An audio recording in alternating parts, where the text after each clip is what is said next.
Umushikiranganje wa leta y'u Burundi ajeje ubutunzi ibubamfu umuserukizi w'igihugu c'Ubufaransa hano mu Burundi iburyo bariko bahanahana amasezerano no gufashanya inyuma yuko yaterako igikumu ayo nayo akabagamije kubaka ikigo c'amashure y'ubuhinga mu karere ka Cankuzo mu ntumbero guteza imbere igisata c'indero.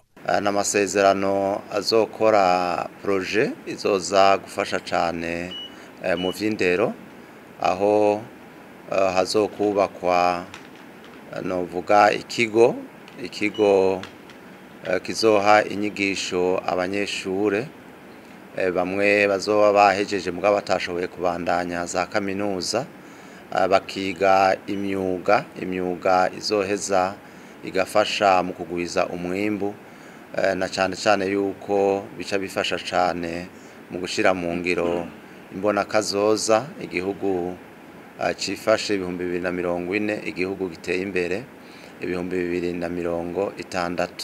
2060. Userukira igihugu c'Ubufaransa hano mu Burundi ati ni mu ntumbero yo gushira mu ngiro ivyo abakuru b'ibihugu bibiri ubufaransa Emmanuel Macron na mugenzi w'u Burundi Evariste Ndayishimiye baganiriye mu ntumbero yo gukomeza imigenderanire.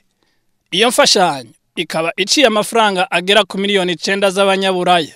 Amasezerano akaba arayo mu kiringo c'imyaka 5 no kuvuga kuva mu mwaka wa 2025 gushika mu mwaka wa 2030.